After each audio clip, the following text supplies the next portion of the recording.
Hey everybody, it's Eric from EPAutos.com, your libertarian car guy, and this is day 2 of the Coon Man lockdown. And it looks like I'm not the only one out defying the Coon Man's order to stay home, which again is good news. So far the news is pretty good, not the news you're hearing on the radio, not the news you're hearing on the internet and the TV, but out in the real world people seem to still be living their lives. I can tell you that the scenes that you're seeing right now are largely the same scenes that you would be seeing in the pre-corona world. This is more or less the same amount of people who would be out on a midweek around this time of day.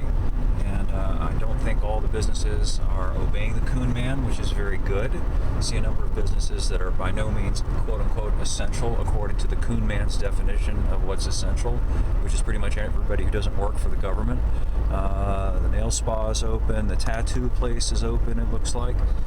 Of course, my gym isn't open.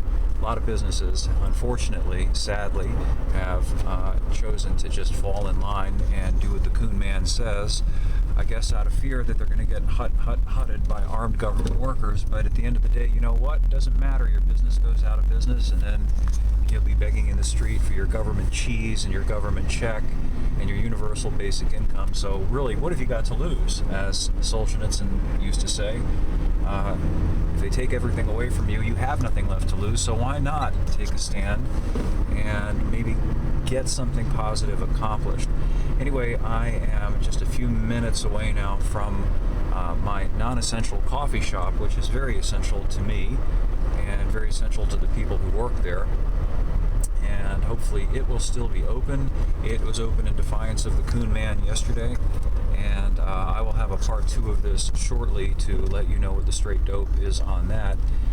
So as always, thanks for listening, thanks for reading, supporting the site, and I encourage everybody listening to this to consider doing what I'm doing right now. If you live in a state that's been quote-unquote locked down, and just ignore it.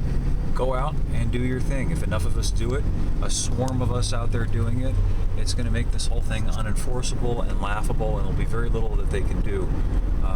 They're not going to send out 1 million soldiers to round up millions of people. It's just not going to happen, and the optics of it are really bad in addition to that. Oh, and by the way, before I conclude this rant, I heard something this morning about the latest death statistics that are based on these numbers that they just keep pulling out of their butt that change every day. But at any rate, now supposedly 250,000 people are going to be croaked by corona. Wanted to put that in a little bit of context. Found an interesting statistic that about 250,000 people are slain every year in this country as a result of medical malpractice, misdiagnosis, improper treatment. So chew on that for a little bit. Even if 250,000 people are corona croaked, in the grand scheme of things, that is a really small number. Small number relative to people who are killed from a variety of other things and reasons, and also just a small number, period. I used to live up in Fairfax County, which is part of the nexus of Northern Virginia, and that was like 15, 16 years ago, and I'm pretty sure that the population of Fairfax County, that's just one county in Virginia, is something like 450,000 people. And again, not to minimize anybody's death, but this idea that the entire country should be essentially destroyed because a couple 100,000 people might die is a very, very, very strange thing to me.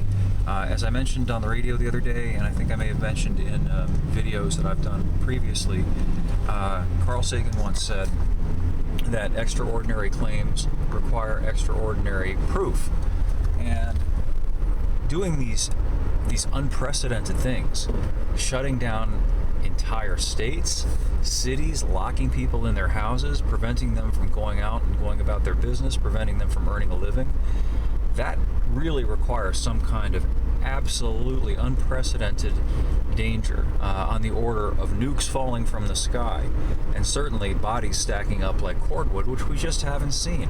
By the way, have a look around. You can see again lots of people out and about. So anyway, I'll have more up at the site, EPAutos.com, the web's best libertarian gearhead site. And thanks again for listening, and we'll catch up with you again soon.